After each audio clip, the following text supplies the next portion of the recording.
Voilà, bonjour à tous. Nous sommes vendredi, comme tous les vendredis, sur le BMG avec nos journalistes habituels. Nathalie, bonjour. Bonjour Danick, bonjour à tous. Et c'est le beau cantage médiatique Guadeloupe. Il faut bien là parce que si quelqu'un débarque aujourd'hui Oui. et ne savait pas qu'on fait ça tous les vendredis, Oui. donc il faut dire beau cantage médiatique Guadeloupe. C'est elle qui présente. Bon, Olivier, bonjour. Bonjour Danick. Merci d'être au beau cantage médiatique Guadeloupe. Et Jacques, bonjour. Bonjour, mais aussi je suis content d'être au beau cantage médiatique. Bon, alors aujourd'hui, on va encore parler du congrès. Pourquoi? Parce qu'il y a eu beaucoup de polémiques toute cette semaine. Des gens qui veulent y aller ne veulent pas y aller. Et je vois un article intéressant dans Nouvelle Semaine confirmer la nécessité d'un changement sans lisibilité et visibilité. On va en parler tout à l'heure. On parlera aussi de la circulation des armes. Est-ce qu'on peut arrêter ça en Guadeloupe? Ça, c'est la grosse question. On devrait avoir tout à l'heure Jocelyn Sapoti, on va parler avec lui. Trump, alors il a mis le feu à Los Angeles et ça ne se calme pas. En ce moment, c'est l'Amérique même qui risque de basculer. Puis on parlera un petit peu de Gaza. 15 000 enfants ont été tués depuis un an. 15 000, c'est incroyable. Moi-même, je n'arrive pas à y croire. Et puis, l'actualité, c'est la réaction de l'UNISA suite à l'agression d'un surveillant au collège du Front de Mer. On en parlera avec le reportage Olivier Félix. On parlera aussi du lancement de la saison cyclonique à l'auditorium de Basse-Terre. C'était Charles Lagonia qui était sur place. Lancement de la 17e pôle affaires. C'est un gros business culturel. Ça fonctionne bien depuis 17 ans. C'est au rôle du port autonome. Tu étais, non? Tu parlais? Non, tu ne suis pas. C'était l'ouverture hier soir. Olivier Félix, et puis la finale du concours des lycéens, des collégiens sur les ambassadeurs du patrimoine à la résidence départementale. Voilà ce qui fait l'actualité. On n'a pas encore notre client, notre monsieur... Notre invité d'honneur. Notre invité d'honneur, est-ce qu'on l'a déjà? Il est presque là, Seulement parce qu'il dit longtemps que normalement, on fait l'Assemblée. Parce que, qui on peut dire comme ça, on était assemblée avec 84 élus. Il y a fait qui bitait. 84 élus fait qui bitait. Sarkozy était pour mettre des dire, on va faire l'Assemblée avec 40 élus, négocier 60 élus, mais ça y va voyer. Votre commune a été dans l'actualité depuis 2 ou 3 semaines. Mais c'est mon gars, les assemblées, pas ni pour machine à faire l'argent, c'est un pour nous qui... Sur le point de trouver une solution pour la jeunesse. Alors, 2 petits mots quand même là-dessus. Non, c'est bon. Vas-y. Voilà. Oui, alors, merci. Nous, alors, la question, les problèmes qui se posent pour la jeunesse, la circulation des armes, la violence, Lamentin a été sous le feu de l'actualité depuis, c'est bien le cas de le dire, depuis quelques jours. Qu'est-ce qu'on peut proposer pour la jeunesse?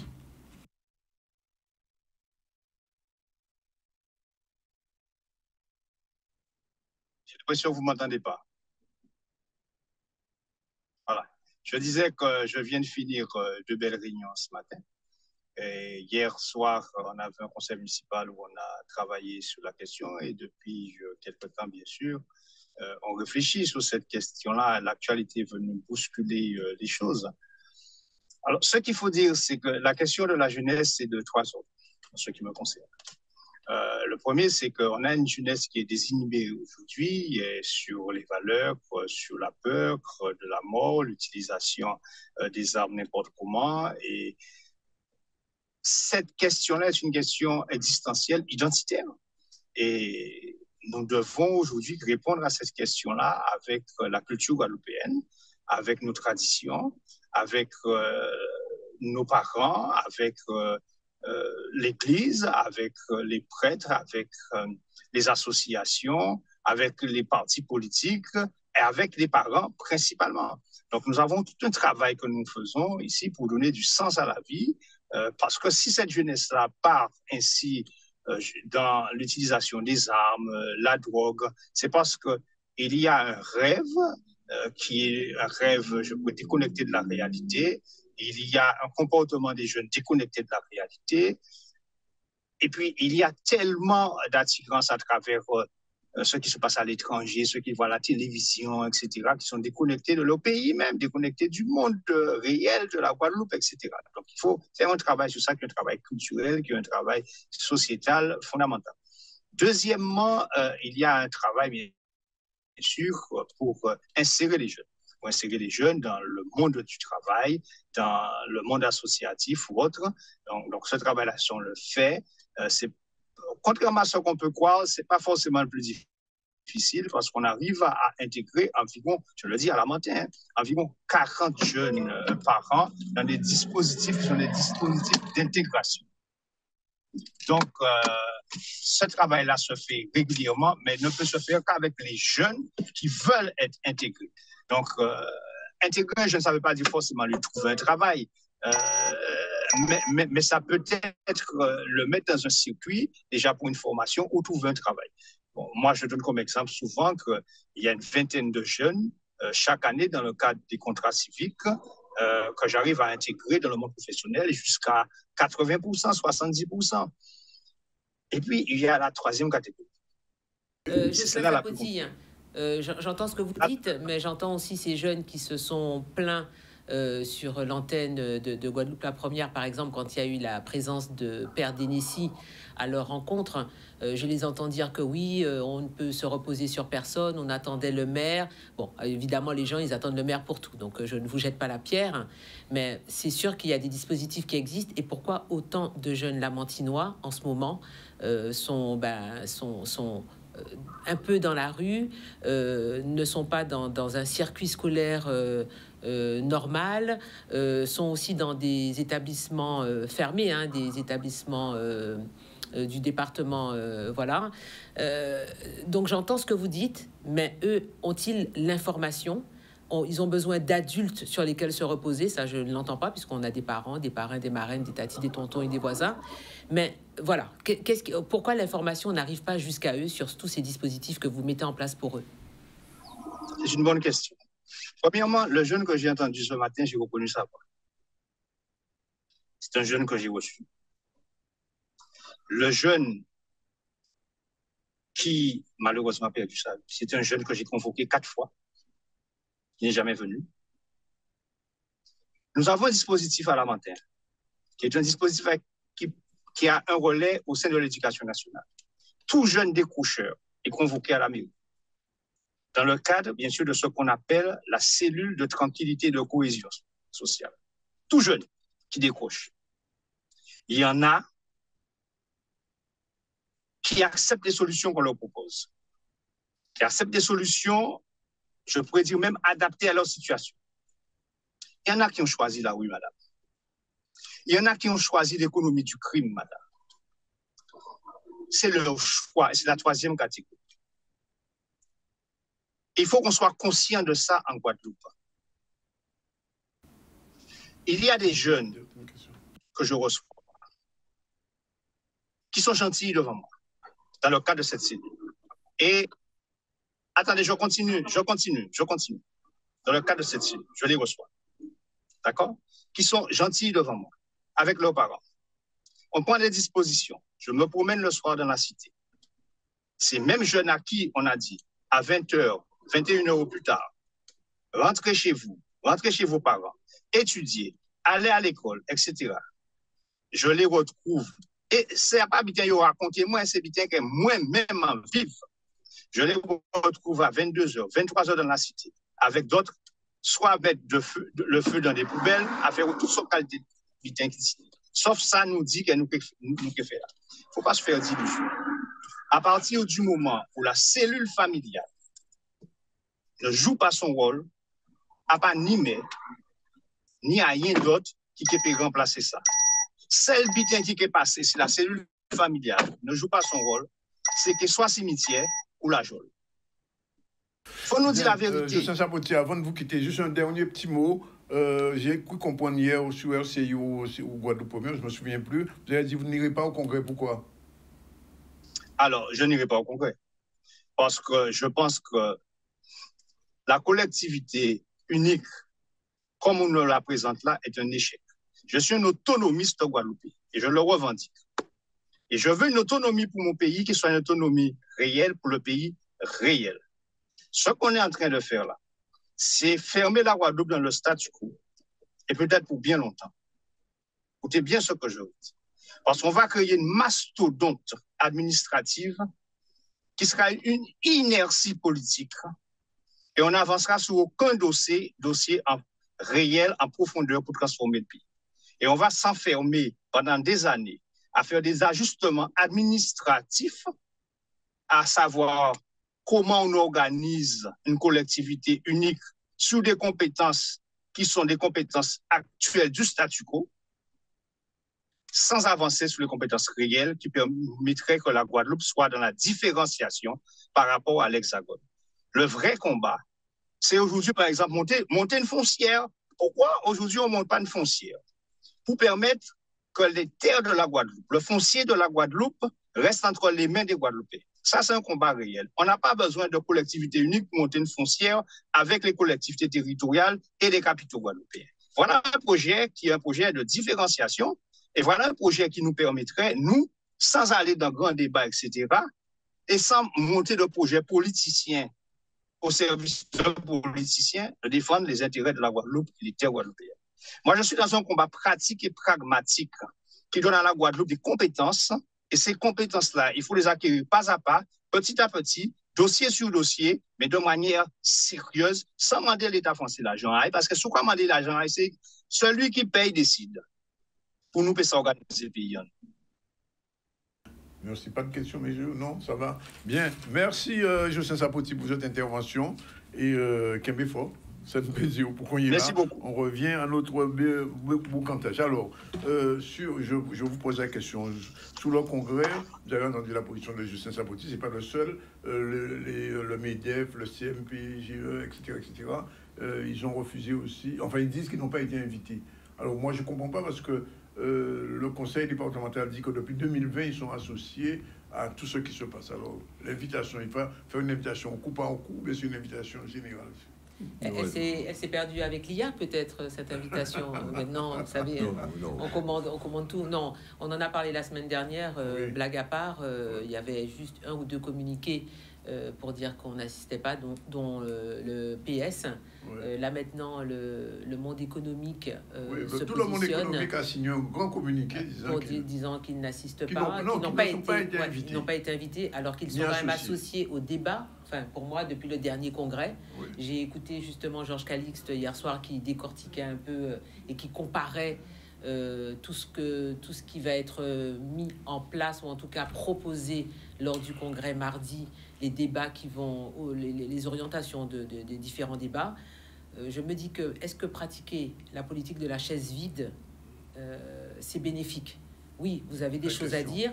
Là, je viens d'entendre Jocelyn Sapoti. Oui, ce qu'il veut, il est autonomiste. Mais pourquoi il ne vient pas s'asseoir et rappeler ce qu'il veut? Ensuite, il y a un vote. Il ne vote pas ou il s'abstient ou il vote contre. Mais est-ce que la politique de la chaise vide fait que nous, les concitoyens guadeloupéens, ne vont pas entendre sa position? S'ils ne sont pas en train de regarder Canal 10 maintenant, ils ne sauront pas pourquoi Jocelyn Sapoti ne vient pas. Alors que s'il vient s'asseoir, il dit qu'il est contre justement cette orientation qu'on va prendre, au moins il vient le dire, comme le monde économique et comme le reste des partis politiques. Moi, je ne comprends pas ce... Alors, moi, je crois que c'est Guadeloupe Première que lui est intervenu, c'est ça? Ça fait il y a quelques semaines. Oui, disant que c'est un congrès qui ne servait à rien, etc. Et là, j'ai comme l'impression qu'on est en train de retourner à 2003. Oui, mais c'est très étrange. Enfin, bon, Nathalie l'a bien expliqué. Au fond, on est pratiquement au 20e. Je veux dire, ça fait un moment, au 19e, ça fait un moment qu'on discute du congrès. Toutes les parties, tout le monde y est associé. Il y a eu des débats. On se dit, bon... Et à la limite, ce congrès-là, ce n'est pas un blanc-seing qui va être donné à quelqu'un pour décider de l'Assemblée unique. Ça n'est qu'un congrès pour prendre un certain nombre de décisions. Donc, c'est encore une occasion de débat. Donc, on se dit, mais pourquoi est-ce que tout à coup, on n'y va pas, alors que c'est encore une structure de débat? Alors, là, ça, c'est la première question. Et la deuxième aussi, c'est est-ce qu'on peut, en permanence, ne rien faire? Parce que c'est ça aussi, c'est le problème. Il faut bien aller dire qu'on n'est pas d'accord, mais au moins prendre une décision. Le principe du statu quo, ne rien faire, n'est pas la solution, surtout au moment où le gouvernement lui-même dit qu'il faut avancer sur modifier les statuts, qu'il faut avancer sur la Guyane, il faut avancer sur la Nouvelle-Calédonie, il faut avancer sur la Guadeloupe et la Martinique. Il ne reste que 2 collectivités qui sont encore dans l'exception, c'est-à-dire la Guadeloupe et la Réunion. On peut se dire, bon, mais à la limite, est-ce qu'il ne faut pas aller en parler? Est-ce que le principe de ne rien faire, c'est se dire on attend, Or, le risque, c'est qu'effectivement, un de ces jours, il y ait une loi organique qui décide qu'on change tout au niveau national et que personne n'ait son mot à dire. C'est le risque aussi. Moi, je me dis que quelque part, ça fait un peu bizarre. Ça fait un peu bizarre que pendant tout ce temps-là, il y a eu des discussions et des débats et que pour cette fois-là, on dit « Ah, mais non, on ne va pas au rendez-vous, on ne va pas discuter. » Moi, je pense que on se dit « Mais c'est un peu... » Est-ce que ce n'est pas une prise de position politique du monde économique? Oui, mais à la limite, le monde économique a toujours eu une position pour ou contre moi. À la limite, je veux dire, nous n'en sommes pas juges, nous. Mais peut-être qu'il faut aller le dire, clairement. Il faut aller le dire dans un débat. Au moins, les tenants du changement d'un changement de statut ou d'un changement institutionnel pourraient dire ou d'un non-changement, mais au moins ce serait acté. Moi, je crois que simplement un communiqué et dire qu'on n'y va pas, c'est assez curieux. À moins qu'il y ait une information qui nous échappe, parce que les annonces faites par Manuel Valls et bousculer un peu les positions, parce qu'il y a ça aussi, hein, quand il annonce ça, peut-être qu'on se dit oui, mais il faut parer, ne pas prêter le flanc, alors qu'on sait très bien que le gouvernement fait de la communication aussi, hein, de toute façon, ils font de la communication, ça n'a peut-être aucune réalité, ce que dit Manuel Valls, mais il a besoin de communiquer globalement pour la Nouvelle-Calédonie. Même Marine Le Pen est allée dire qu'il faut entendre les indépendantistes en Nouvelle-Calédonie. C'est quand même un peu curieux. Mais bon, donc ça veut dire que tout le monde communique en ce moment, et au fond, est-ce que ça risque pas de noyer, de noyer le sujet? Et la nature horreur du vide, hein. On ne sait pas ce qui peut se passer dans quelques temps après, surtout qu'on est dans une crise sociale, on a un grave problème de sécurité, on craint la puissance des gangs, on craint plein de choses. Est-ce que le vide est la solution? C'est la question qu'on se pose. En tout cas, je pense que tous les Guadeloupéens doivent se dire, mais qu'est-ce qui se passe? Pourquoi tout à coup, il y a des gens qui ne veulent plus discuter? Alors que jusqu'à présent, il y a eu des débats et qu'il est toujours question de discuter. Je crois qu'il n'était pas question de décider. De Beaucanté. Oui, Olivier. Oui, alors je veux bien entendre qu'on n'ait pas reçu de carton d'invitation personnelle. Bon, ça arrive. Mais sur des questions comme ça, il faudrait peut-être, surtout pour le monde économique, mettre son ego de côté et faire entendre sa voix. Parce que sans le monde économique, toute idée de changement ou même de discussion, c'est mort-né. Donc, puisque les salariés votent en fonction généralement du monde économique, de leur entreprise, et ne changent pas de position comme ça au gré de la politique politicienne. Donc, il faudrait peut-être faire taire les égos, y aller, faire entendre sa voix sur cette question-là, parce que au bout d'un moment, il se peut, comme le disait Jacques... Mais Olivier, attention, ce que tu me dis là, je suis tout à fait d'accord, il faut entendre ça, mais un politique comme Luguel dit non, il ne faut pas y aller. Alors, je ne sais pas si les socialistes n'iront pas, ils iront. Finalement, ils iront. Je ne sais pas, je ne suis pas dans le secret des dieux. Je ne suis pas dans le secret des dieux, mais je sais qu'ils ont eu beaucoup de débats sur est-ce qu'il faut y aller ou pas, et est-ce que la politique de la chaise vide est la bonne politique. Donc ne sera pas écouté. Je ne sais pas. Je ne sais pas. C'est à suivre. Puisque c'est un parti politique, qui décide. Mais Olivier, il faut se poser aussi la question. Jocelyn Zaboti n'y va pas en tant que Jocelyn Zaboti, en tant que maire ou en tant que président de l'association des maires. Voilà, il faut se poser la question. Quand il y va, il ne précise pas. Parce qu'il est aussi au GPS. Hein. Oui, mais il est président de l'association des maires. Donc ça pose un problème. Est-ce qu'il demande à tous les maires de ne pas y aller? Est-ce que c'est compliqué, hein, parce que c'est pas précisé. Non, je pense que c'est en son nom propre, hein, ou alors de son parti, parce que là, le parti politique est invité. Oui. Mais d'ailleurs, on parlait de ça, mais hier soir, j'entendais Georges Calixte qui expliquait un peu, justement, qui nous comparait aux autres coms et ce qu'on propose pas.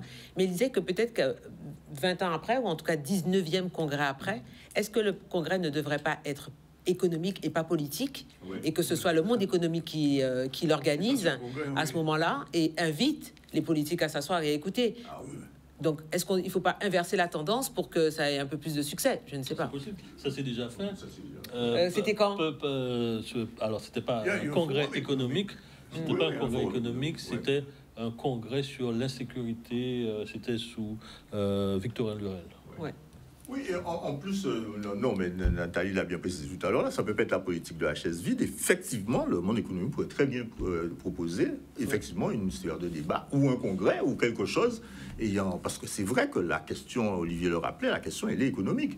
Je crois que tout ce qui inquiète tout le monde, c'est pas tellement le changement de statut, comment c'est organisé, qu'est-ce qu'on va faire concrètement.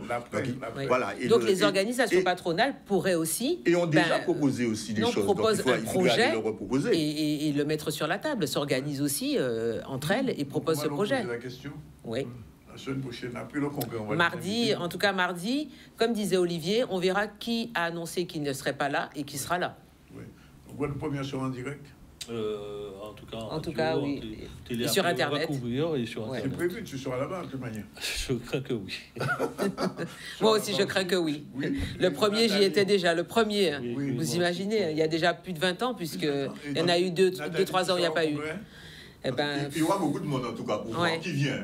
France Antilles en général, on est la presse écrite, on a presque un coin de table. Parce qu'on n'est pas, on n'est pas télé, donc on n'est pas, on n'est pas pour la visibilité apparemment. Olivier au moins, on peut donner une petite place. Mais c'est ce que je. On sera au moins là pour voir qui rentre. On sera là pour voir. Oui, j'aurai quand même un badge pour voir qui rentre. Alors sur un congrès, bon, non, c'est vrai que c'est un peu particulier cette fois-ci. Quand on entend le monde économique, certains politiques. Alors, ce qu'Olivier me dit, bon, je m'apaise là-dessus, puisque au départ, Pays Guadeloupe avait plus ou moins dit qu'il y a pays là. Oui, on en a parlé vendredi dernier. Oui, et visiblement, ça... il y a des discussions, je ne sais pas. Après, peut-être que Pays Guadeloupe, les responsables du directoire ne sont pas d'accord, mais peut-être que les membres ont discuté depuis une semaine et on leur dit quand même, bon, ben, écoutez, voilà. Alors, il y a un truc particulier, on n'a pas dit... Olivier, pas toi, va être président du PS Guadeloupe. Et il est le seul candidat. Le seul candidat. Une élection à la soviétique, là. C'est du Poutine, ça, non, mais Olivier, c'est quoi? Il y a un très bon dessin dans le journal, d'ailleurs, ça. Ah oui, j'ai vu. La nouvelle semaine sur ça. Non, mais c'est incroyable, ça. Bon, enfin, bref, alors, donc, sur ça, sur la circulation des armes, est-ce qu'à votre avis, il y a une solution aujourd'hui? J'ai entendu le préfet hier, mais enfin, le préfet, il y a eu un très bon sujet sur Guadeloupe la Première, encore hier soir, sur justement une enquête menée par Madame Quérin, sur un peu cette violence, cette rentrée des armes, elle rentre par où, pourquoi, des colis postaux. Non, mais alors par des colis postaux, j'ai envie de dire que là, on est dépassé. Oui, elles sont complètement détachables, et donc on envoie par exemple un autre bout dans 2 semaines, le 3e bout dans 3 mois, et après c'est reconstitué sur place. J'ai un petit doute quand même sur cette méthode maintenant, puisque entre les colis, les containers, etc., tout est un peu fouillé et scanné. Mais c'est sûr que ça rentre par la mer et pas par la voie aérienne. Voilà. On n'a pas la solution, Danick. Nous, on est des journalistes, on n'a pas la solution. Est-ce qu'il y a une solution? Est-ce qu'il y a une solution? Une solution, normalement, c'est à l'État de prendre ses responsabilités. Enfin, on a des profilers, on a des inspecteurs, on a des services voilà. On n'a pas assez de douaniers, peut-être. Peut-être pas assez d'effectifs, c'est vrai. En tout cas, pour surveiller nos côtes, on peut pas mettre... Je vais prendre l'exemple de la Guyane. Il y a eu le dispositif 100% contrôle qui est totalement appliqué à l'aéroport Félix-Éboué en Guyane. Rien ne part de Guyane sans que ce soit fouillé. Les cartels... Il y a beaucoup de mules en Guyane. Oui, non, ça c'est fini. Les mules, c'est Guadeloupe et Martinique. Les cartels se sont déportés sur la Guadeloupe et la Martinique. Oui, carrément. Il y a une affaire en correctionnel chaque jour pour parler justement des mules, parce qu'elles ont été détournées de la Guyane et que maintenant la Guadeloupe et la Martinique sont concernées, voilà, puisque avec ce nouveau dispositif. Il est même question aussi d'équiper les canaux de pêcheurs, ceux qui de GPS, de transpondeurs, pour qu'on sache où ils sont, ce qu'ils ont fait, etc. On peut tracer. En réalité, les moyens techniques existent, un peu comme en Haïti, mais est-ce qu'on veut les appliquer? Voilà. Trésor, on prend la première pause. On se retrouve tout à l'heure. On va parler de Trump un petit peu, de Los Angeles et aussi de Gaza tout de suite.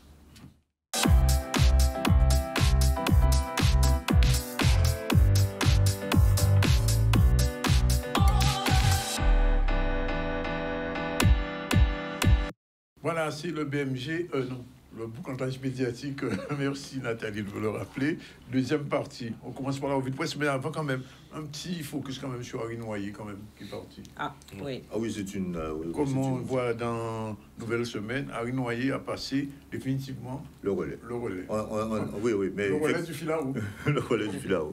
Non, c'est une... Je l'ai reçu ici il n'y a pas longtemps, il présentait les dernières choses qu'il avait faites, et puis, on ne va pas comprendre, il était juste. Bon, alors, revue de presse, édition magique, explication. Alors, on a un très bon rapport fait par Stéphanie Serac, qui a tout écrit pour nous, qui était à Marie-Galante et qui fait un bilan assez positif dans l'ensemble de ce festival-là, avec toujours les mêmes remarques concernant tous les à côté, les soirées privées, etc. Mais en attendant, c'était un bon cru. Ce festival, je pense que les festivaliers étaient très satisfaits et tout le monde parle effectivement de moments magiques. Pour cette saison-là. Mais évidemment, ça n'enlève pas tout ce qu'on a pu craindre, bien qu'on ait beaucoup de soirées privées qui ont été annulées, notamment celle qui est au Blue Dream à Saint-Louis. Mais moi, il y a une question que je pose quand même. À qui profite le festival? Mais c'est la grosse question que nous avions posée, nous, dans le numéro précédent. C'est-à-dire qu'au fond, on a de grosses subventions, parce que le festival est très soutenu par les collectivités. C'est censé être un moteur pour Marie-Galante.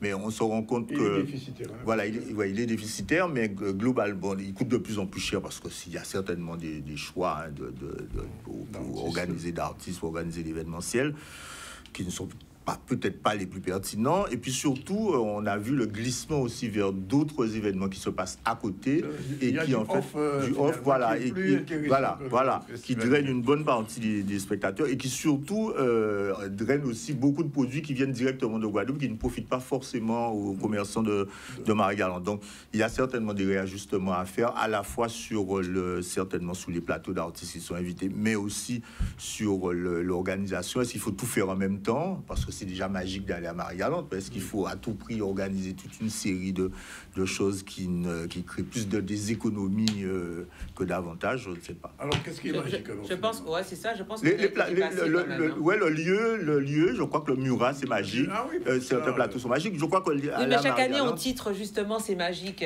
Alors qu'au départ, quand on regarde la programmation, on est un petit peu sceptique. Là, par exemple, moi, quand j'ai regardé la programmation, j'étais pas complètement emballée.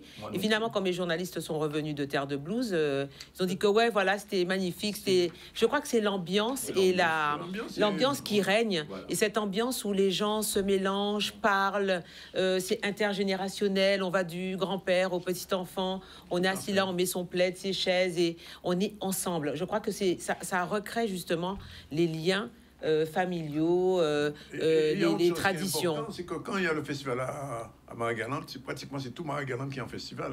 Oui. Au moins tout Grand-Bourg déjà. Mais Grand-Bourg, Saint-Louis, les gens sont un peu partout. Mais je pense qu'aujourd'hui, ils ont été un petit peu dépassés. Et c'est pour ça qu'il y a eu des soucis avec ceux qui organisaient ce festival off.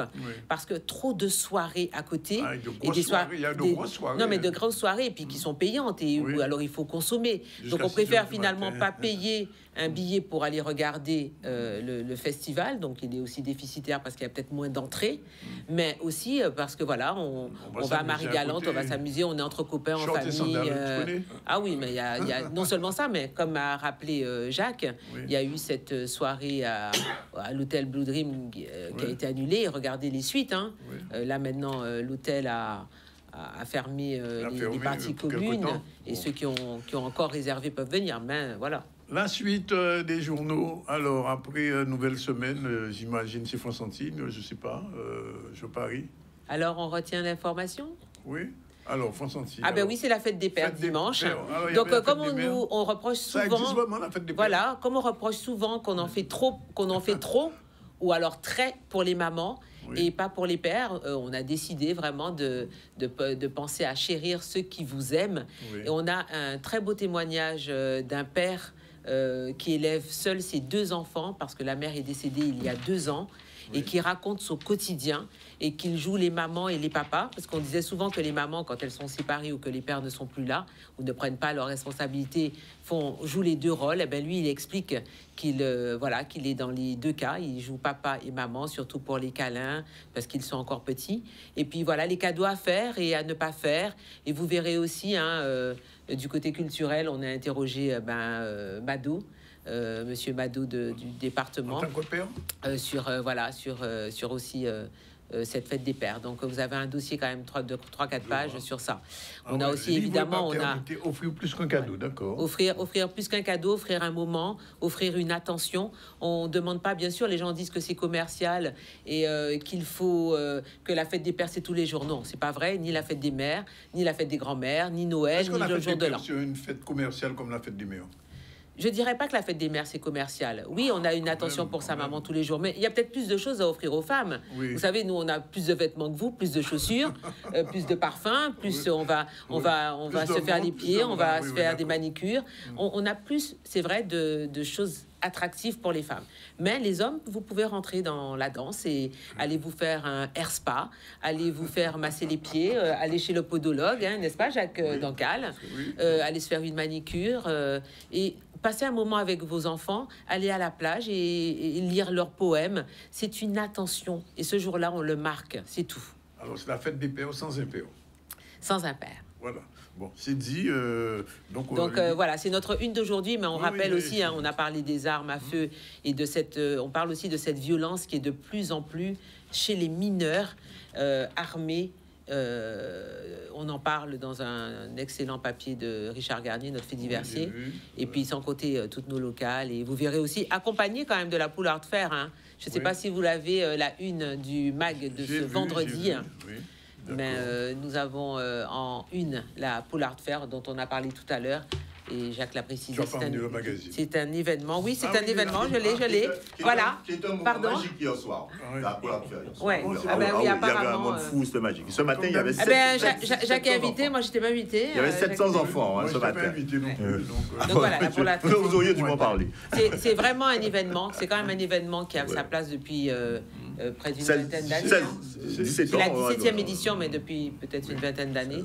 Donc on salue quand même cette initiative de Thierry Allais. Thierry Allais, tire la route, voilà. Tire la route. Bien, alors, la suite, c'est souvent, qu'est-ce qui vient après? C'est l'étincelle, je crois, ou la justice. Alors, étincelle, la Guadeloupe en danger. Oui, effectivement. Alors, c'est un article, j'imagine, qui reprend un peu, j'ai jeté un coup d'œil, sur toutes les problématiques qui se posent aujourd'hui et qui vont être sûrement évoquées lors du congrès. Problème de sargasses, problème de l'eau, problème de la violence, problème du chômage, etc. Tout est passé en revue et la Guadeloupe est en danger. Mais c'est pas nouveau. La Guadeloupe est en danger, mais j'ai envie de dire aussi, ne regardons pas que le côté négatif. J'ai sillonné la côte sous le vent, j'ai sillonné l'intérieur des terres, dans les grands fonds. Il y a une semaine, j'avais plusieurs rendez-vous un peu partout et j'ai levé les yeux, j'ai ouvert les yeux, j'ai écouté et j'ai vu quand même une Guadeloupe qui s'investit. J'ai vu des jeunes hier qu'on a récompensés à la fac et qui sont majors de leur promotion. Et j'ai vu cette côte sous le vent magnifique, les eaux qui sont claires chez nous. Donc oui, il y a des soucis. Mais il y a aussi une Guadeloupe qui entreprend et qui est belle. Non, mais il n'y a pas que de la violence en Guadeloupe. Il y a autre chose, heureusement. Dernier sujet, dernier titre, c'est Justice, le journal centenaire de la Martinique. Ah non, là, c'est notre supplément loisir. Voilà, le supplément loisir à l'intérieur. Déjà, 17e rencontre autour du piano. Et donc, ils tiennent la route quand même. Il faut souligner l'initiative aussi de Steve Muissier qui se bat parce qu'il dit que c'est difficile, même financièrement, mais que ce festival a été retenu à l'international. Donc, ça veut dire que... Et tu as quand même les pointures cette fois-ci, hein. Ah oui, il y a des... Non, presque toujours. Je vois que chaque année, il y a... Alors, ça va me faire le point. Cruauté de Trump contre les migrants. Justement, on va parler de Los Angeles. Vous êtes informé de ce qui se passe à Los Angeles? Écoutez, lorsque nous imprimons justement Le Monde et Libération, vous le savez, l'équipe, et donc je l'ai confié à mes confrères, et il y a un article dans Le Monde sur ces émeutes à Los Angeles qui se poursuivent. Et ça ne s'arrête pas. Alors, qu'est-ce qu'on peut dire de Trump? Il le fait exprès ou il gère mal? Il est bête ou il est méchant? Non. Il est bête et méchant. Là, sur ces qualificatifs, je laisserai les Américains juger. Mais Donald Trump est dans une idéologie qu'il applique, et une idéologie opportuniste parce que elle commence à devenir dominante à travers le monde, de droite et d'extrême droite.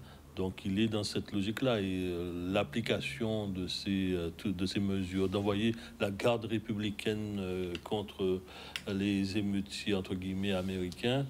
Bon, c'est dans ça. D'autant plus que les gens qui vivent à Los Angeles sont des gens de deuxième, troisième génération. Ah oui, oui. Ce ne sont pas des migrants qui viennent d'arriver. Mais déjà le nom Los Angeles, c'est déjà pas très américain. Il y a plus d'étrangers à Los Angeles, enfin, d'étrangers de non-américains de souche que nulle part ailleurs. Et c'est un petit peu comme la Floride. Enfin, quand vous allez à Miami, par exemple, on n'a pas l'impression d'être aux États-Unis et qu'on est à Miami. Enfin, aujourd'hui, on a l'impression, puisque vous ne voyez plus dans la rue presque un Caribéen. Oui. Regardez, il avait chassé tous les Haïtiens, les Dominicains qui rentraient une fois qu'il a été élu. Aujourd'hui, quand vous allez à Miami, je pense que vous serez étonnés. Ah bon, c'est plus comme... non, là, tout le monde, je pense que tous ceux qui sont... Ron DeSantis n'est pas à gauche non plus, parce que le gouverneur de la région de la Floride, c'est pas... Alors, juste pour rappel quand même, c'est-à-dire que sous le gouvernement de Joe Biden, il y a eu plus d'expulsions que du temps de Trump. Alors le problème, c'est que Trump, c'est très visible parce que c'est violent. Mais c'est très médiatisé. Mais sous le gouvernement démocrate, il y avait beaucoup plus de gens expulsés discrètement. Et personne ne disait rien. C'est-à-dire que ça se passait, ça se faisait tout à fait simplement, on virait les gens. Je crois que quelque part aussi, il faut se poser la question, les gouvernements démocrates d'avant n'étaient pas forcément meilleurs, sauf que là, effectivement, c'est beaucoup plus violent. Et Olivier fait bien de le préciser, il y a actuellement une tendance mondiale qu'on retrouve dans beaucoup de pays, pas seulement aux États-Unis, même l'Inde, par exemple, c'est partout pareil. Hein. Comme Marine Le Pen a fait une réunion la semaine dernière, avec tous les pays, tous les partis d'extrême droite, et Orban en plus, il veut sur place. C'est une question qui vient. Alors, je ne sais pas si vous avez l'information. Musk est en train de revenir tout doucement. Hein. Oui. Mais c'était prévisible. Hein. C'est prévisible. On avait parlé d'économie, comme ce sont des businessmen quand même. Oui, c'est un businessman. Je dis, si se coupe de Trump définitivement... c'est fusé. Et puis l'affaire de l'Afrique du Sud, si c'est pas passé. Faut pas décoller, c'est pas le cas de le dire. Donc, il semble vouloir s'excuser. Bon, de toute façon, Yoko, vous mettez ensemble. Oui. Ils n'ont pas le choix. Dans les affaires, il n'y a pas beaucoup d'ennemis. Trump, aujourd'hui, il va être obligé de se calmer un petit peu, même sur ça, parce que si plusieurs... Alors là, l'autre question qui se posait, c'est le silence des démocrates. Oui, mais c'est ça. Alors là, il y a le gouverneur de Californie qui est monté au créneau, mais la question... Qu'en font les démocrates? Ils sont disparus. Non, pas du tout. Ils le laissent plonger. Ils laissent les Américains avoir une opinion. Oui. Ils ne disent rien, ils ne montent pas au créneau. Et une fois que tout le monde sera bien énervé, ils vont Trump revenir. A été élu aussi grâce aux Latinos. Oui. Beaucoup de Latinos ont voté Trump. Oui. Mais c'est ça. C'est-à-dire que la réalité, c'est que les gouvernements précédents n'ont pas forcément été très bons sous ce dossier-là. On l'a vu. Donc, quelque part, Trump a pu faire un net désespoir qu'il est en train de décevoir, mais on sait très bien que dans quelques jours, il peut faire exactement le contraire. Hein. Donc, je crois que les démocrates sont prudents parce qu'ils savent très bien que Trump demain peut faire le contraire. On voit ce qui se passe en Angleterre actuellement, où tout à coup, on voit un gros changement, on menace l'Israël de sanctions. D'ailleurs, le membre du gouvernement qui est chargé des affaires étrangères est noir, d'ailleurs. C'est à lui qu'on a demandé de présenter ça. C'est assez curieux. Donc, je me dis que les démocrates sont certainement prudents. Ils savent que ça peut passer d'un côté à l'autre à n'importe quel moment, que c'est pas très stable. Donc, je dis, ils sont prudents, j'imagine. Ils se disent, ce serait bien qu'ils le plongent comme ça, nous, on pourra revenir. Mais en même temps, tout peut arriver en ce moment. Donc, on espère que ça va se calmer un petit peu, parce que sinon, l'Amérique sera en feu. Alors, dernier point... Il y a risque de partition aussi. Comme toujours, notre dernier point, un petit focus sur les 15 000 enfants qui ont été tués à Gaza depuis un an. Des pères qui ne verront pas leurs enfants aujourd'hui. Alors, est-ce que... Vous savez qu'il y a un problème qui se pose aujourd'hui, c'était le terme génocide, qui finalement, il est entré dans le narratif normal, puisque tout le monde parle de narratif de génocide. Et Netanyahou, il est de plus en plus détesté, même dans son pays, même en Israël. Alors, est-ce qu'il va arrêter? Parce que là, je ne sais pas si vous avez les dernières informations, il vient d'attaquer l'Iran. Oui, une centaine d'avions qui ont bombardé l'Iran. Là, ce ne sont pas quelques roquettes, hein, c'est vraiment des sites nucléaires qui ont été attaqués. On a vu la bombe, le nucléaire à l'Iran. Donc, mais l'Iran a promis de répondre. L'Iran n'a pas les moyens. Oh, méfiez-vous. Sans les États-Unis, les Israéliens ne pourront pas faire. Alors c'est toujours pareil, c'est une sorte de poker. En réalité, les Américains sont le principal soutien s'ils ne sont pas derrière. L'ONU, hier, tu as dû entendre ça. Oui. Il y a 142 pays, dont, sauf les États-Unis et bien sûr Israël et quelques autres qui n'ont pas voté la fin des hostilités à Gaza, et ça continue ce matin encore. Oui. Parce qu'en réalité, à partir du moment où les Américains soutiennent, ils vont continuer. Les Iraniens se sont montrés jusqu'à présent assez intelligents dans l'affaire, parce qu'ils n'ont pas cédé à la provocation, et ils n'ont pas comme avant, on attaque, on fait, parce qu'ils savent effectivement qu'ils prennent des risques, qu'ils prennent de gros, ici se retrouvent tout seuls. Donc finalement, ils laissent faire en se disant qu'à un moment donné, Israël va s'arrêter. Mais le problème, c'est que j'imagine le gouvernement d'extrême droite qu'on a actuellement, qui est dénoncé dans le pays même. Mais même, même les gens de son proche de lui-même sont en train de... Alors le problème, c'est qu'il n'a plus le choix. C'est-à-dire que il faut qu'il soit jusqu'au boutiste à un moment donné pour pouvoir rester en position. Voilà, et pour rester en position. Ils sont même en train de créer une nouvelle branche pas de Hamas, mais une nouvelle branche de terroristes pour contrer le Hamas de l'intérieur. En oubliant que c'était aussi le Mossad qui avait créé le Hamas pour combattre le Fatah. Parce qu'on oublie de le dire, hein, le Hamas, c'est une création à l'époque du gouvernement israélien pour combattre le Fatah. Alors s'il crée un nouveau truc pour combattre le Hamas, qui deviendra un nouveau Hamas, parce qu'on ne va pas s'en sortir. On n'en sort pas. Non, mais alors, il y a aussi le fait que Macron a décidé de reconnaître la Palestine. Ça crée un problème aussi. Ça crée un problème. Mais ça ne crée qu'un problème politique. Et Netanyahou est condamné par la Cour internationale. Est-ce qu'il pourra venir en France? J'ai confié à Olivier Dancien, c'est la une de Libération qu'on imprime aussi. C'est quoi? Et c'est la une de Libération avec... voilà. Palestine, Macron, oui, d'accord, en quête d'une reconnaissance. Alors, j'aime bien le jeu de mots. Hein. Est-ce que ça suffit pour faire oublier Non, mais il s'en fout complètement maintenant. Il sait que de toute manière, il ne sera jamais de nouveau Premier ministre quand il aura terminé. Donc, en fait, il entend se maintenir grâce à cette guerre contre le Hamas. Donc, il peut faire la guerre, il va continuer, c'est tout. Et même si c'est devenu une guerre génocidaire. Alors, un dernier mot sur le petit bateau qui devait amener l'aide humanitaire. C'était une opération. Alors, c'était une opération comme une opération humanitaire.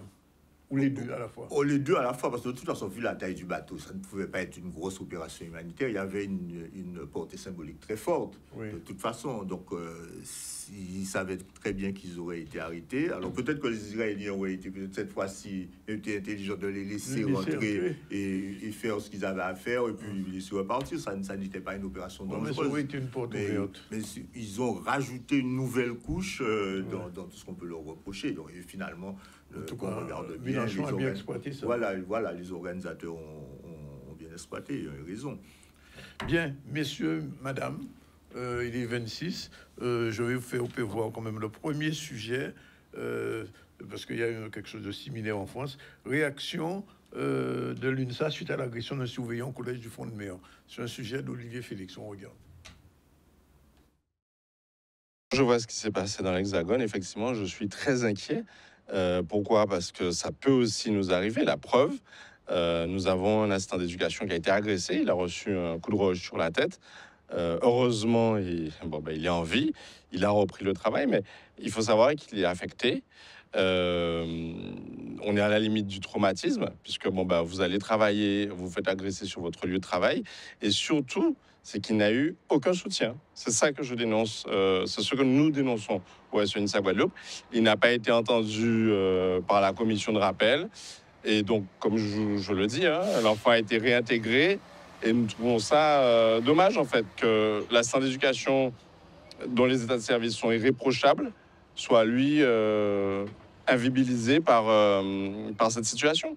Heureusement qu'il y a eu le communiqué de presse, parce que ça serait passé crème. Le rectorat a l'habitude du pas de vague. Donc, on nous a contactés pour nous dire que le recteur n'est pas insensible à cette situation. Donc, j'attends de voir s'ils sont en mesure de nous recevoir. Comme je dis, il ne faut pas se tromper de cible. c'est l'assistant qui a été agressé. Donc, la moindre des choses, c'est quand même de lui apporter son soutien, de l'écouter, de l'entendre sur ce qui s'est réellement passé, et ensuite, voilà, de pouvoir l'écouter, tout simplement. Mais en tout cas, nous dénonçons clairement tous ces faits de violence dont on n'entend pas forcément parler, mais qui petit à petit nous rongent et qui nous fragilisent.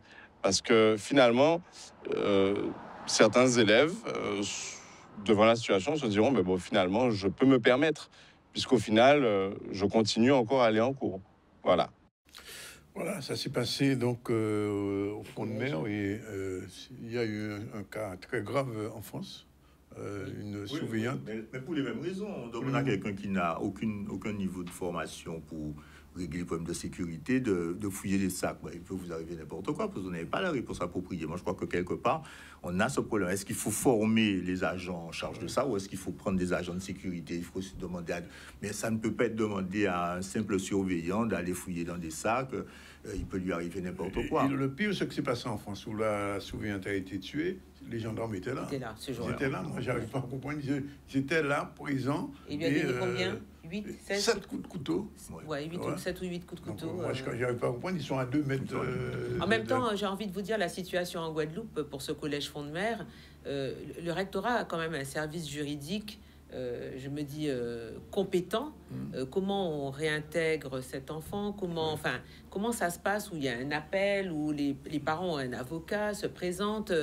Il y a quand même aussi des procédures qui ne tiennent pas la route. Enfin, il y a un souci. Bon, la rectrice, c'est vrai que là, elle a fait valoir ses droits à la retraite, elle s'en va. Aussi en pleine période. Voilà, le recteur, le nouveau, a été nommé, mais tout ça en pleine période d'examen, de ce genre de soucis.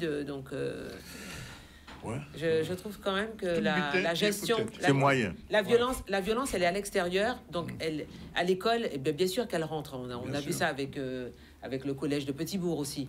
Donc, la violence ne peut pas être qu'à l'extérieur et elle rentre pas dans les écoles, dans les familles et dans les établissements qui reçoivent du public. C'est toi qui as le dernier mot.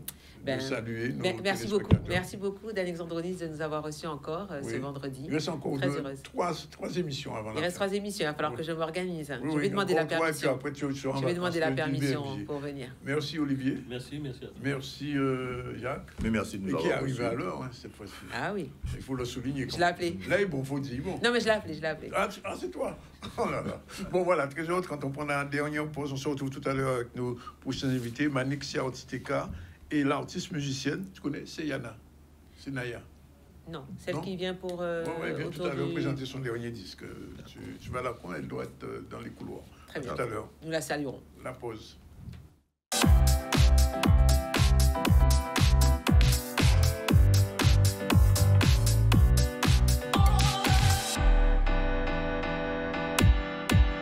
C'est ça, ce serait bien. Il est 13h36. Nous sommes avec vous, bien sûr, avec Manik. Bonjour. Bonjour à tous. Et avec Sénaya, bonjour. Bonjour. Merci d'être là, enfin. Ah, ça fait plaisir d'être là, vraiment. Oui, ça fait longtemps qu'on t'attendait. On va partir à Basse-Terre. Est-ce qu'il est déjà là, monsieur? Non, il n'est pas encore là. Bon, alors tout de suite, Manik, on va commencer tout de suite avec toi. C'est gentil. Puisque y a encore des choses à dire sur Silla. Non, c'est fini là, cette fois-ci. Bon. C'est fini. Il y a encore des choses qui se mettent en place. Il y a l'après-Silla, forcément. Ouais, l'après-Silla. Il y a l'avant-Silla et l'après-Silla. Il y a l'avant, le pendant et l'après. Mais c'est vrai que l'après, c'est toute notre littérature qui se retrouve donc en librairie en Côte d'Ivoire.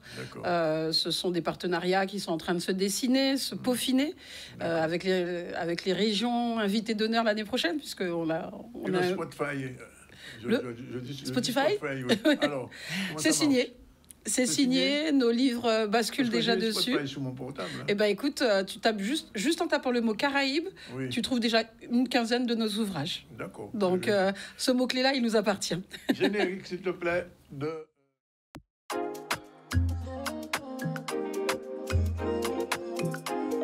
J'ai fermé les yeux et j'enfouis ma tête dans l'eau. Mes cheveux flottaient à la surface, me remerciant de les avoir libérés. Ils se laissaient porter et leur repos était bien mérité. Quant à mes oreilles, curieuses, elles essayaient de percevoir les grondements des vagues de la plage de Concel à l'île de Marie-Galante. Mes pieds, qui ne recevaient que très peu d'affection, se laissaient séduire par les baisers des petits poissons, aussi blancs qu'invisibles au-dessus du sable. Le courant frais venait rafraîchir mon corps de temps en temps. Et dans mes pensées, je laissais des images défiler. J'imaginais qu'un vol de Malfini rasait l'eau. Leur pêche semblait bonne. Il était bientôt 17h30.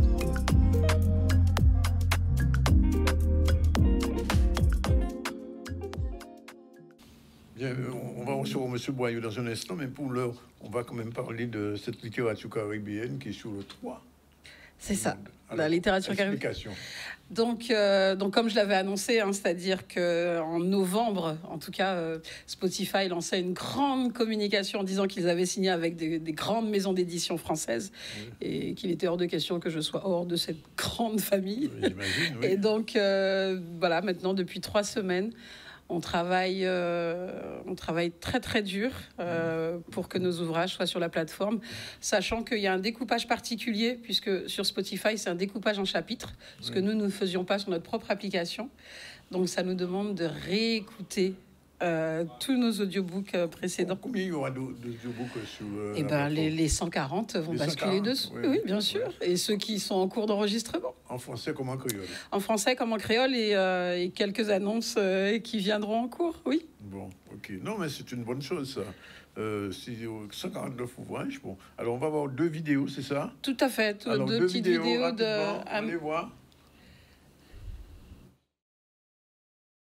Le roi veut voir tous les habitants, les hommes et les femmes, tout de suite sous l'arbre à palabres. Tout le monde accourut à l'appel du roi. Celui-ci arriva drapé d'un gros pagne multicolore. Après un long silence, le roi s'adressa au peuple. « J'ai une mission à vous confier, et celui qui réussira à accomplir cette mission sera élu le plus intelligent de vous tous. Rentrez chez vous et revenez demain matin pour prendre les consignes. » Chacun est rentré chez lui, curieux de connaître le défi. Le lendemain, dès l'aube, le tam-tam se remit à raisonner. Chacun sortit de sa case à toute vitesse, des plus vieux aux plus jeunes. Tout le monde voulait participer au concours. Alors, d'un ton ferme, le roi posa la question suivante. « Lequel d'entre vous peut m'acheter un homme avec ce grain de maïs ?»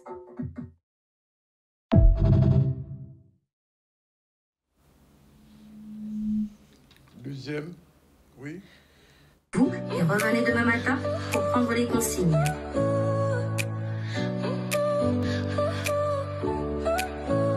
Your smile lit up like a sunrise glow. Touch so soft where the seasons flow. We met where the stars take their flight. Every moment with you feels just right. Whisper your name in the rush of the breeze. La découvrabilité. Oui, la découvrabilité, donc c'est ces fameuses métadonnées, c'est-à-dire que souvent hein, sur Internet, voilà, on tape un mot, on peut tomber sur tout et n'importe quoi. Et c'est vrai que le fait d'avoir ce nouveau distributeur, diffuseur, nous a obligés à être un peu plus vigilants et plus pertinents dans justement ces fameuses métadonnées, afin qu'on nous retrouve. Hein, donc, comme je te disais, donc le mot Caraïbe, effectivement, on découvre nos ouvrages, mais il n'y a pas que ça. Il faut savoir que malheureusement et trop souvent, nos éditeurs locaux ne mettent pas à quel âge sur les premières de couverture ou à l'arrière à quel âge l'enfant peut avoir accès au livre. Et c'est vrai que ça, par exemple, ce sont des données obligatoires. À partir de quel âge ces ouvrages-là peuvent être lus. Et puis, il y a d'autres mots-clés à savoir. Donc, c'est ce qu'on appelle les codes BISAC. Les codes BISAC, ça permet de savoir si c'est un livre pour le soir, si c'est un livre pour le développement personnel. Et effectivement, il y a une catégorie qui s'appelle Caraïbes et Amérique latine. Et tous nos ouvrages sont référencés avec un de ces codes, puisqu'on a droit à 3 codes BISAC. Et donc, un de ces codes nous permet effectivement de nous positionner sur, dès qu'on tape Caraïbes ou Amérique latine, effectivement, d'être accessible. Et ça, c'était vraiment important pour nous.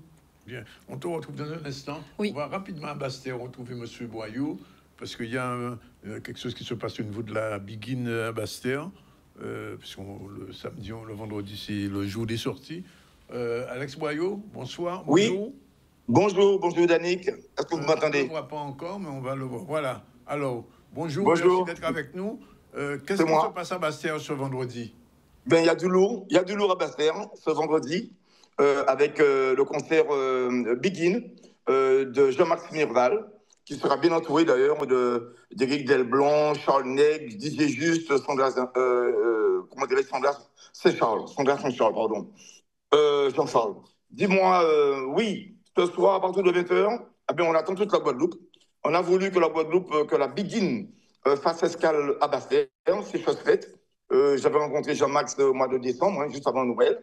Eh bien, aujourd'hui, eh c'est chose faite. C'est la concrétisation de cette rencontre qui fait que ce soir et demain avec une belle conférence, nous aurons donc la Begin à Basse-Terre pour connaître un peu à travers donc cette musique l'histoire donc de la Begin avec ceux qui en ont été les pionniers. Hein, on va les citer pour connaître encore davantage. Il va falloir venir assister à cette conférence à la Maison du patrimoine de la ville de Basse-Terre. Je crois que le maire a voulu, avec la volonté donc des élus, notamment de la commission culture et patrimoine, à bien faire une belle place à la Begin dans ce programme culturel. Et merci à Canatis et à toi, Danick, de nous permettre de nous exprimer là-dessus.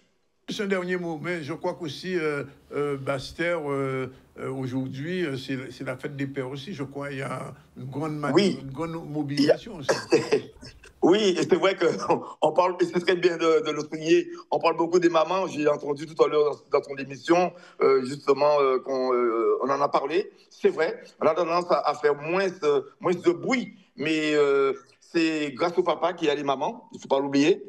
Mais c'est aussi grâce au maman qu'il y a les papas. Enfin bref, on doit s'entendre là-dessus. Et puis, Basse-Terre a concocté un beau programme avec les commerçants donc, de la ville tout au long de ce week-end. Donc, les mamans pourront donc donner, dire beaucoup à leur choix pour justement faire de leur papa, mari, compagnon, conjoint, enfin bref, l'homme le plus heureux du monde.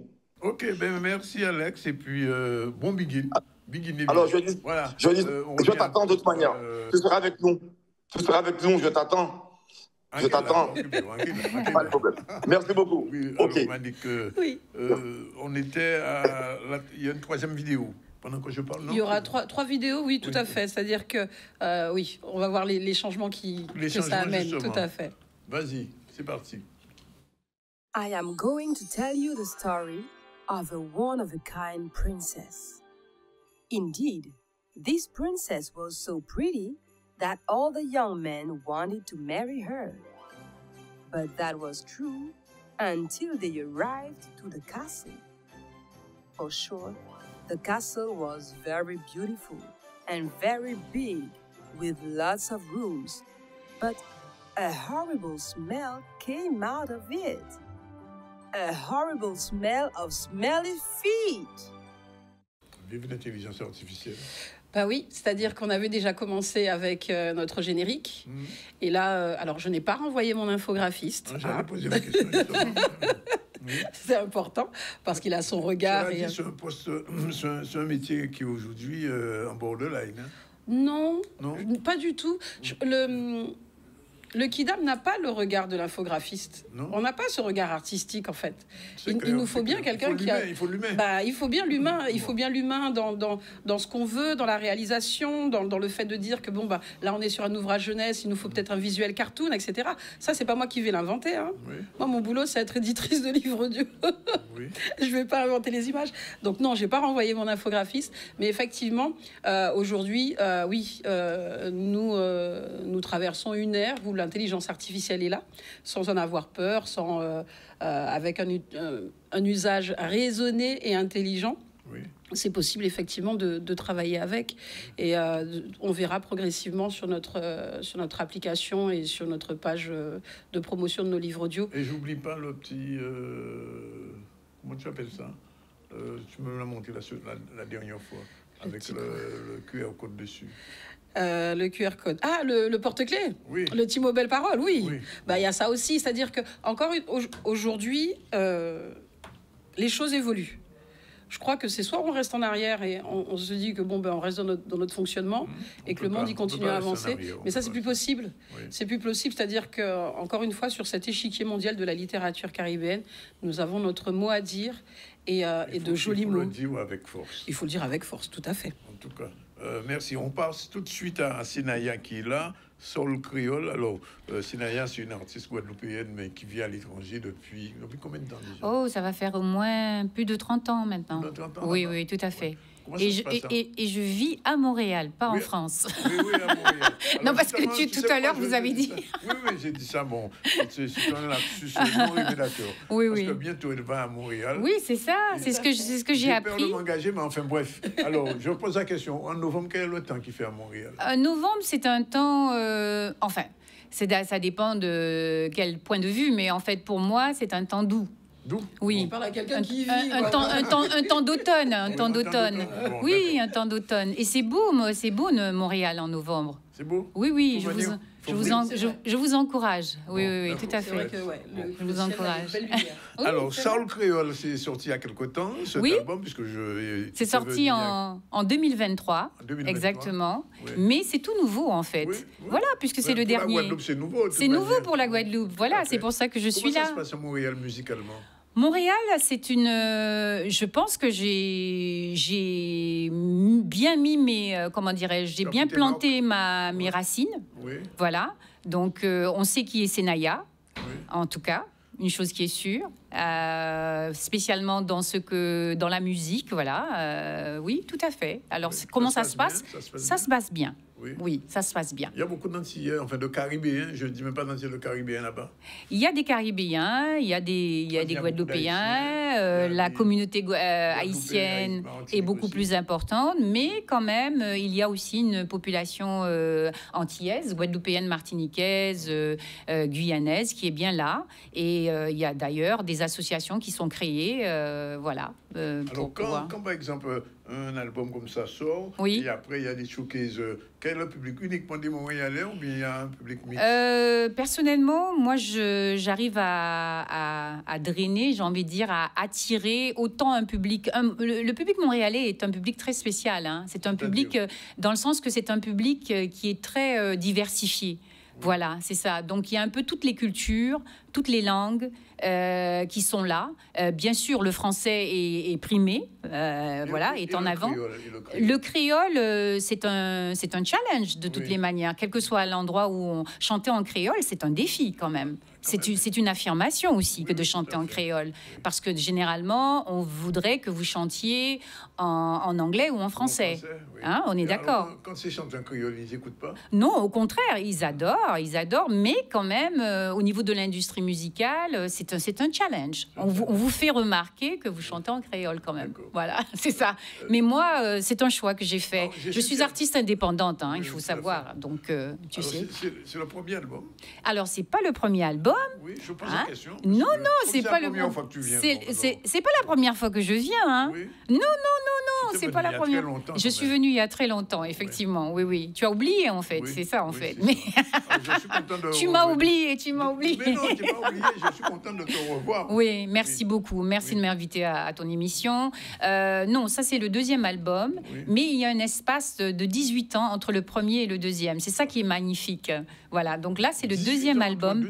18 ans, parce qu'il fallait que je me forme. Je voulais faire de la musique d'une certaine façon. Je voulais être totalement indépendante. Et on sait comment c'est. Hein, être un artiste indépendant, c'est comme un pays qui prend son indépendance. C'est la même chose. Ce sont les mêmes défis. C'est juste pour vous donner une petite image.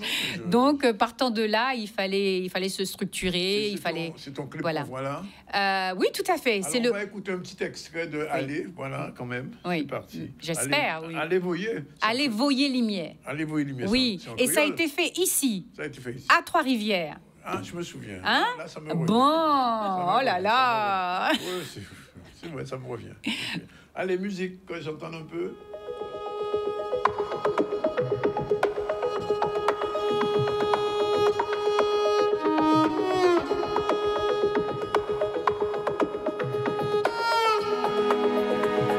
Pas qu'à comprendre ça qui t'a passé. On t'a cherché la paix tout côté. Ou dit ni trop la guerre, ou dit ni trop misère, ou dit pourquoi n'homme qu'a tué un homme. Ou dit ni la guerre, ni misère. Ou dit ou chercher tout côté. Pour empêcher la vie partie, pour empêcher moun tuer moun, fait tout ça ou bé. Mais les ovines demandent aux questions, anti-solution. ou dit ou pas savent. Aïe, aïe, aïe, aïe, pas connaître, aïe, on pas savait, aïe, on peut pas dire, aïe, on peut pas faire, aïe, on pas connaître, aïe, aïe, aïe, on peut pas faire, aïe.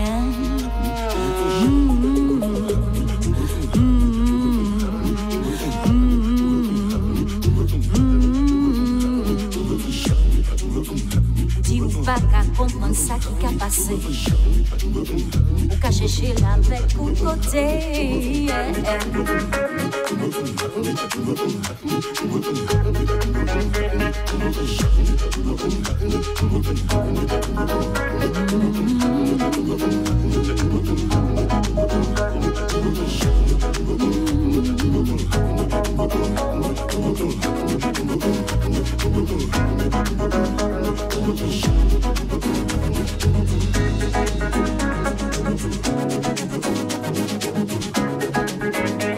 Aïe, aïe, aïe, aïe, pas fait, aïe, on peut pas dire, aïe, on pas connaître, aïe.